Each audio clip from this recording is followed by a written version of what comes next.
Este é o primeiro bloco do programa Tribuna Livre, que recebe a deputada estadual pelo PMDB, Eliana Sinhazic, ela que foi apontada pelo partido como pré-candidata à prefeitura da capital. Além dela, o ex-prefeito de Acrelândia, também pré-candidato pelo Democratas à prefeitura de Rio Branco, Tião Bocalon. Bocalon, satisfação tê-lo conosco para tratar sobre esse tema sucessão municipal, tê-lo conosco mais uma vez. Seja bem-vindo, boa noite. Olha, o prazer é nosso estar aqui junto com você, junto com o Narciso, com o Osmir e com a nossa deputada, essa figura ilustre que está nos dando muito prazer em tê-la dentro da Assembleia Legislativa fazendo a defesa do nosso projeto de oposição. Então, para mim, é um prazer grande estar aqui mais uma vez. E obrigado, viu, Narciso? Obrigado pelo espaço. Estamos aqui prontos para esse debate que eu acredito que é muito instrutivo para o povo, para a população que vai votar. Obrigado. Deputada, satisfação tê-la conosco mais uma vez. Boa noite, seja bem-vinda. Boa noite, Arquibaldo. Boa noite, Osmir. Boa noite a você, Narciso, a você, Bocalon, e a todos que estão em casa, né? Espero que seja um bom debate. Obrigada pelo convite. E vamos que vamos, né? É isso aí. Bocalon, a minha primeira pergunta diz respeito a uma declaração de um fiel escudeiro seu, Normando Salles, feita algumas semanas atrás, segundo a qual, na hora de roer osso, chama o Tião Bocalon. Na hora que temos chance de ganhar, qualquer outro serve. Está claro para todos nós o que ele quis dizer com isso. Agora eu pergunto a quem foi endereçada essa observação tão ferina e até, além de ferina, me parece que muito magoada do Normando Salles. Veja só, eu não posso responder pelo Normando, todo mundo sabe que ele é meu amigo, né, que a gente vem tocando esse projeto há muito tempo juntos, né, mas eu acho que cada pessoa tem a sua forma de se expressar. Eu acredito até que isso tenha acontecido porque começaram a correr nos WhatsApp da vida, nos Zap da vida, nos Facebooks, né, de que o Bocalon, o Márcio Bittar eram figuras velhas e tal, já ultrapassadas e que teríamos que fazer uma grande renovação e tal. Foi mais ou menos por esse caminho, até onde ele me explicou, por telefone inclusive, quando eu ouvi aquilo, foi mais ou menos nesse caminho. E se foi por esse caminho, eu acho que ele não está muito errado. Porque realmente, você veja só, a eleição passada de 2012, né, nós fomos por embate com o atual prefeito que está aí, perdemos a eleição por meio ponto, todo mundo se lembra disso, 2.500 votos. 2010, nós perdemos a eleição para o Tião Viana também por 0,5%, então eu acho que não tem jeito de tirar fora. O Márcio Bittar vem com a votação boa o tempo todo, eu acho que não tem jeito de tirar fora. O que a gente precisa é aproveitar as experiências de quem já tem essa experiência toda, trazer figuras novas, como é o caso para nós, que eu acabei de dizer agora há pouco, que é um prazer imenso saber da forma com que a Eliana está atuando, né? E temos aí novas lideranças, porque vão nos substituir no futuro, não tenho dúvida disso. Permite-me só fazer um comentário em cima da sua resposta. Nada contra os novos, ao contrário, eu acho que é uma necessidade de uma renovação. Até porque, se fosse para de novo, aí tem que buscar os candidatos numa creche, né? Agora eu acho, Tião, a maior, desculpe a rudeza da palavra, a maior estupidez na política é essa história de renovação permanente. O parlamento das nações desenvolvidas são feitas por pessoas de cabeça branca, que têm experiência. A experiência serve, inclusive, para o cientista. Então, essa história de dizer que fulano está velho em política, isso é altamente experiente. E mais do que isso, algumas bobagens que eles poderiam fazer quando jovem, não farão quando velho. Tá certo?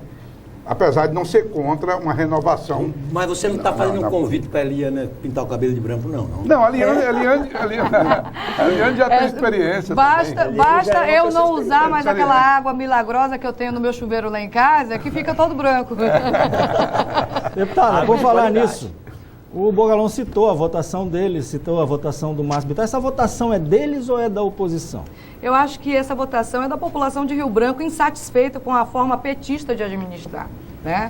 Óbvio que eles têm os méritos deles, apresentaram propostas interessantes para a população e tanto é que quase que convenceram a grande maioria a votar nesse projeto da oposição, né? Eu penso que a gente pode sim reunir a experiência do Bocalon, do Márcio Bittar, a gente pode reunir também as novas ideias das pessoas que estão entrando na política, estão surgindo na política, e fazer um grande projeto de desenvolvimento para o estado do Acre, sem inventar a roda, sem apresentar projetos megalomaníacos, coisas de outro mundo, né? Fazer a coisa direitinho, gastar com responsabilidade os recursos públicos, priorizar as coisas que precisam ser priorizadas, e a população está cansada, e a gente está vendo isso ao longo dos anos. A cada eleição que passa, a gente vê que a população quer realmente mudar, né? E as pessoas têm escolhido, mas ainda a gente precisa pular esse 0,5%. Esse 0,5% a gente precisa conquistar.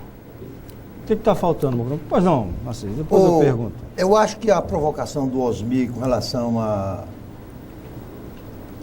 ao que ele concluiu, o que disse Normando Salles, e a sua resposta, não me convenceu. Eu sou partidário da seguinte ideia, e não vou me afastar dela, que a oposição que não consegue se unir quando está fora do poder, ela dificilmente se unirá no poder. Essa é a minha ideia. Agora, Tião Bocalon, a minha pergunta é o seguinte: eu acho que a oposição hoje está rica de prefeituráveis, rica. Tem nome para todos os gostos e para todos os desgostos. Eu pergunto, essa oposição está preparada para se unir em torno de uma candidatura, ou ela vai persistir no erro de continuar lutando e para morrer na praia? Narciso, é o seguinte, eu acho que cada cabeça uma sentença, e eu acho que a vida vai passando, a gente vai aprendendo. Você sabe que eu sempre fui um grande defensor demais de uma candidatura, mesmo na capital, todo mundo se lembra disso, sempre defendi. Tivemos 2 eleições onde a nossa oposição acabou indo para o segundo turno e acabamos perdendo a eleição novamente por micharia. Na praia. A praia que eu estou falando é o segundo turno. Mas e quem garante que se unisse todo mundo no primeiro turno ganharia as eleições? Não dá para dizer que isso é verdade, o Narciso. Que se reunir todo mundo, ganha a eleição. Eu acho o seguinte, primeiro de tudo, essa história de que a oposição é desunida, isso é conversa para boi dormir.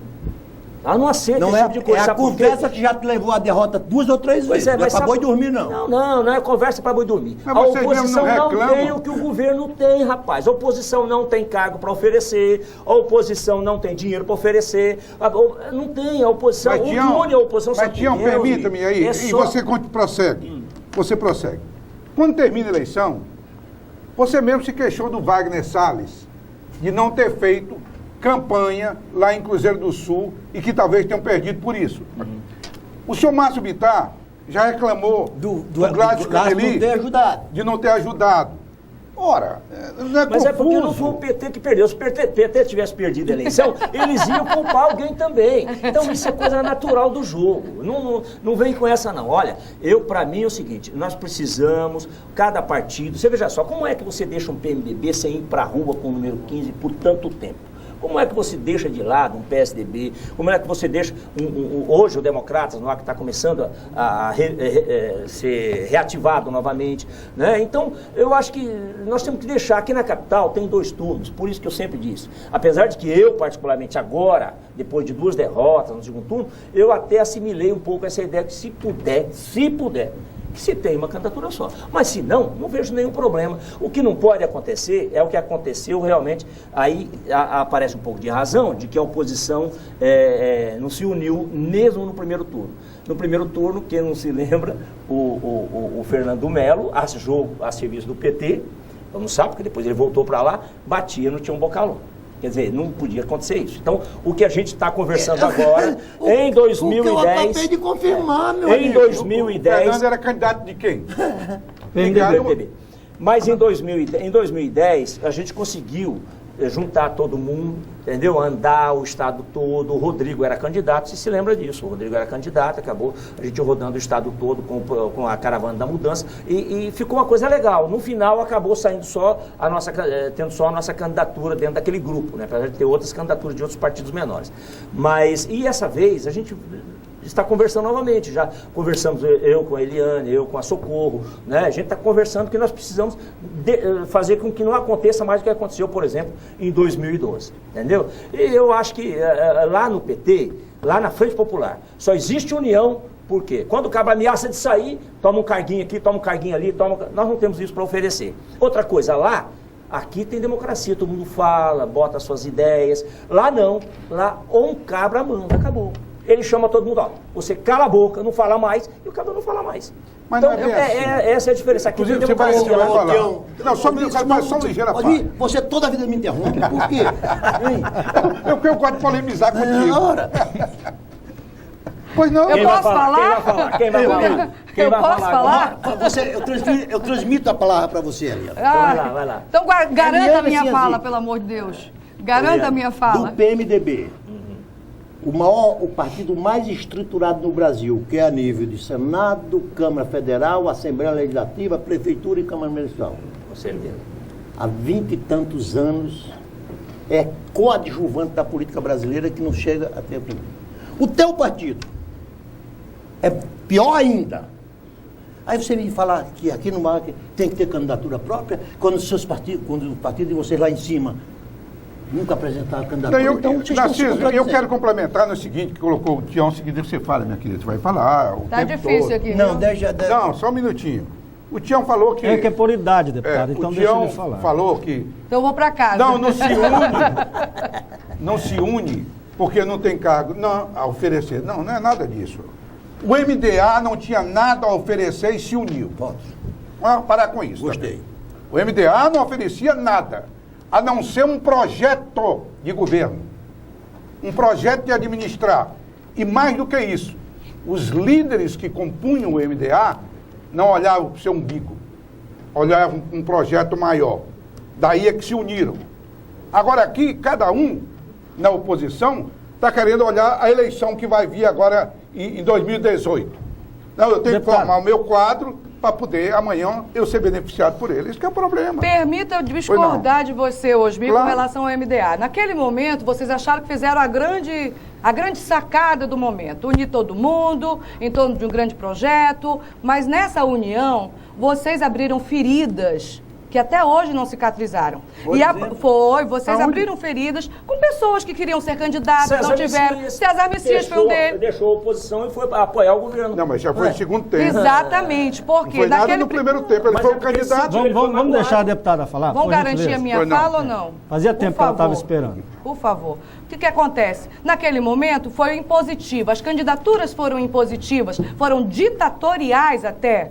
Tinha pessoas que tinham vontade de colocar o seu nome, engoliu em seco, retirou, mas ficaram muito magoadas. Tanto é que na eleição seguinte, o PT fez a grande festa, porque as pessoas que ficaram magoadas nesse primeiro momento de união das oposições em torno do projeto do MDA, debandaram para o lado do PT. Não foi nada disso. Foi sim. Foi sim. Desculpe, então, você tá a partir do mal momento... informado sobre o processo. O processo foi subsequente. doloroso, Quem participou daquele momento sabe muito bem O disso. candidato de Rio Branco foi também imposto? Narciso, Quem foi o candidato a prefeito do PMDB naquela época? foi o Flaviano E Melo. ele foi imposto? Vocês acataram. Não, E ele não, ganhou. você- Mas o Flaviano não se debandou depois? Hein? Não, O Flaviano não se que debandou depois. Foi o César Messias. Que E foi por candidato pelo MDA. Não, ele foi candidato pelo MDA e por um fato que não tinha nada a ver com o MDA. Mas a gente teve muitas pessoas do baixo escalão também que se feriram muito e que depois se transferiram para a Frente Popular, né? Para o projeto de governo da Frente Popular. E essa coisa de querer o tempo inteiro dizer, porque os partidos de vocês lá em cima é de um jeito, aqui no Acre é de outro, justamente porque nós fazemos parte de partidos democráticos. Eles não vão dizer para o Bocalon, deita, rola, balança o rabo. Não, eles respeitam o Bocalon e o posicionamento que ele tem dentro do estado do Acre. Da mesma forma que o PMDB. Nós tivemos, o nosso PMDB sempre teve uma postura de oposição no estado do Acre. Tanto é que nós caminhamos com Geraldo Alckmin para presidente, com José Serra, com Aécio Neves. Então, o PMDB do Acre, ele tem um DNA oposicionista ao PT.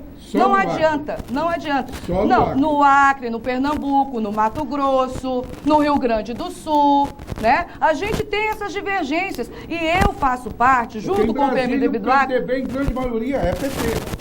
Mas o que você quer que eu faça?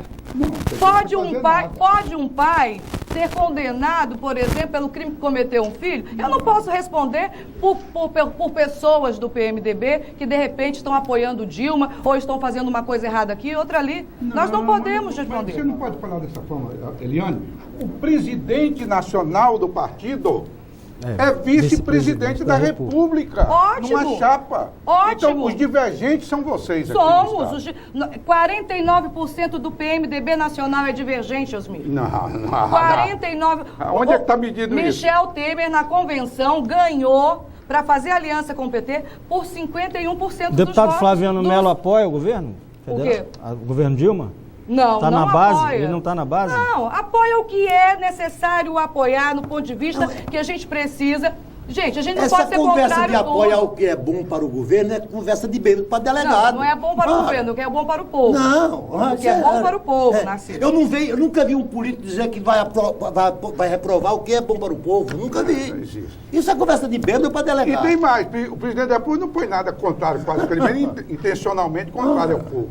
Sim, nós tivemos algumas medidas Eliane, vamos fazer o seguinte. Vamos. Eu acho que era melhor entender que a gente deveria, todos nós aqui, enquanto a sociedade brasileira não fizer isso, enquanto nós não reprovarmos toda a estrutura partidária que está no Brasil, toda, liminarmente, nós não vamos recuperar. Se você Mas chegar... ela está sendo reprovada, seu Narciso. Escute. Tanto é, Sim, por exemplo, o próprio PT não aprova, Dilma. Está sendo reprovada de fato e não de direito. Osmir, Olha as pesquisas. As pesquisas apontam que nem o Se você PT chegar nos aprova Estados o Unidos, governo Dilma. Por que, que o PMDB do se Acre você tem que chegar aprovar? nos Estados Unidos e perguntar a que partido você pertence, aí ele diz, é o Partido Democrata. Por quê? Porque meu pai foi democrata, meu avô foi democrata, meu bisavô vai ser democrata, meu filho é democrata e meus netos serão democratas. Então existe uma cultura partidária. Aqui, a cultura partidária do Brasil é uma cultura moleca e corrupta. É isso que nós temos que entender. E nesse meio, aí eu incluo. Vamos botar, para não dizer que eu estou sendo contra ninguém. PT na cabeça, PMDB, PFL, PTB, PP, todos. Porque o modelo, Fernando Henrique Cardoso, antes de ontem, no Roda Viva, foi quem melhor se expressou. Ele contou as amarguras que passou na presidência da República, por causa do jogo do toma lá, cara. Ele contou, Tião Bucão. É o modelo que leva para isto. Então, hoje, os eleitores estão votando nas pessoas e não nos partidos. Os partidos estão desacreditados. Agora, a gente precisa realmente, Narciso, eu já coloquei isso aqui para vocês, a gente precisa de uma grande reforma moral, porque a gente fica falando o tempo inteiro, os políticos são corruptos, os políticos são corruptos. Tem bons políticos, tem péssimos políticos, sim, mas a corrupção, ela está instalada em praticamente tudo. Vê aí a CBF, vê aí entidades de classe, sindicatos que roubam os seus associados. A corrupção, ela está enraizada e a gente precisa fazer uma reforma moral. No Banco do Vaticano. E no Banco do Vaticano. Então, assim, fica complicado. O ser humano é muito ganancioso, não concorda comigo? Pode dar razão. O ser humano precisa fazer uma autoavaliação, refletir sobre a sua conduta, no seu cotidiano, na sua vida, com a sua família, com o seu filho, com as suas relações de amizade, com as suas relações comerciais. Mas todo mundo quer se dar bem um pouquinho. Passar um troco errado, aumentar um preço, superfaturar outra obra, e assim vai. O que eu tenho dito sempre é o seguinte: é uma sociedade cheia de vícios, repetir pela quarta vez isso, uma sociedade cheia de vícios, querendo ter parlamentares virtuosos. É complicado. Vamos fazer um breve intervalo comercial, daqui a pouquinho nós voltamos, por favor, não saia daí.